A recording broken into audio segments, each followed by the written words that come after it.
Let's do this story, Tom. Which one? We're going to cover the arguing couple. Oh, okay. I there's a reason I grabbed this story. I got to unblock ads. Part of this story is fucked up. So this is from the Times Record News. WFPD, arguing couple throws buckets of feces and urine at each other. Wait, can we stop there? Yeah, because I'm already ready to talk. Why have those? Like that was my question that too. It seems like something you might not need to keep around for later. I mean, what were you doing? No. The Pepsi challenge? Like, were you trying to figure out which one tasted different? Maybe the ice bucket challenge. You're just like, I should have donated to ALS. Somebody tasted like, no, this one's definitely Pepsi. It's definitely Pepsi, 100%. We've replaced their usual bucket of shit with a Nescafe or whatever bucket of shit. Here's the story, and it's just a horror. And actually, the story is it's pretty bad. So, Wichita Falls police arrested this guy after he allegedly threw a bucket of feces and urine at a woman. Is he dressed? So they probably just threw a shirt over backwards on him, but he definitely looks like a cast member from The Handmaid's Tale. He does. He absolutely does. It also looks like his mustache is crawling out of his nose. Oh, you know what he looks like? He looks like a Nemoidian from fucking Star Wars. People don't understand that. Anyway, keep going. Forget it. Yeah. Just don't worry about it, Tom. And that was nerd speaking. I was nerd speaking to the audience, not to you. Thank you very much. The other thing I was wondering is, like, if you're a cop, how much do you want to arrest somebody versus how? You know what I mean? You've now showed up and somebody is covered in feces and urine, and they got to get in your car. You're just like, I'm going to give you a warning citation for this. Here's your domestic violence warning citation. Yeah. You know what? It's domestic violence. We're not going to prosecute it like it was a real crime anyway because America's garbage. Absolutely. So I'm not even going to put you in my car. Yeah.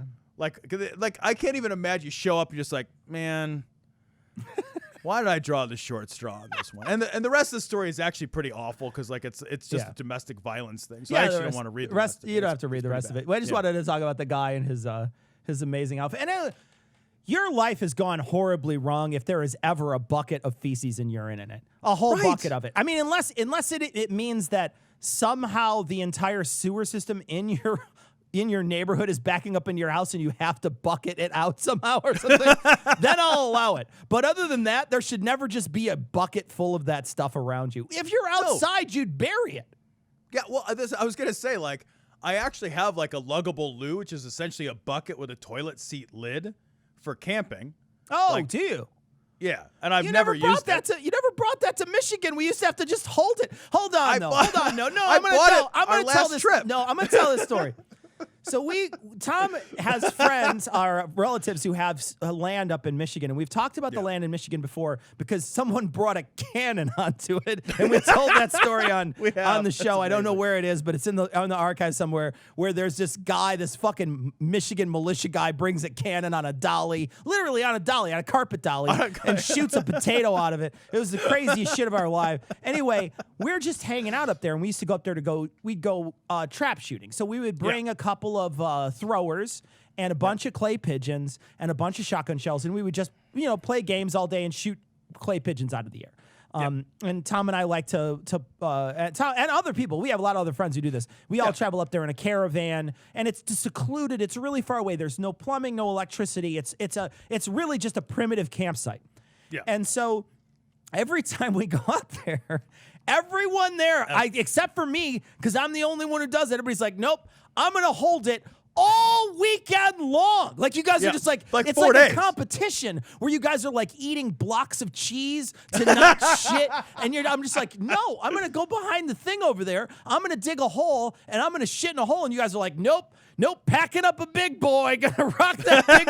And then we get to the first place, the very first moment that we're in Civilization. These guys smell one tiny whiff of coffee and they all like burst, run, like stampede, trying to get to the one stall bathroom so they can break the toilet for the other two. That happens every single time we go up there. And you had a bucket and I could shit and I'd have to stand there like an asshole, all fucking like bucked out. What the fuck is wrong with you, man? I literally bought it after our last trip and we never went back up. Yeah, sure for you exactly did. that Sure you problem. did. It's like, so it's sitting. It's so funny. It's sitting in my garage. It's got like a compostable bag that you put in it, and so you just take it out and bury the bag. And I'm like, this is a great solution. Oh, it's brilliant. It's brilliant. Because I'll tell you a story. I went up to the Michigan or the boundary waters between Minnesota and Canada. Yeah, I've been up there for once. a week-long trip with my dad, and I held it the whole. I was 13. I held it the entire week. A week. I held it the week. Jesus I remember Christ, sitting in my were you tent. like a firework at the end of that week? And it's the same thing. We got back into civilization. We went to an A&W, and I was like, I gotta go to the. Oh God! And I left parts of me behind that a man should keep. Oh gosh. Yeah, your innocence. But I have shat in the woods. I hate shitting in the woods. Yeah, I don't mind it. I hate it. I just sit out there and look at the birds, be like, what are you looking at? Yes, a bear can shit in the woods. Oh, it's unbelievable.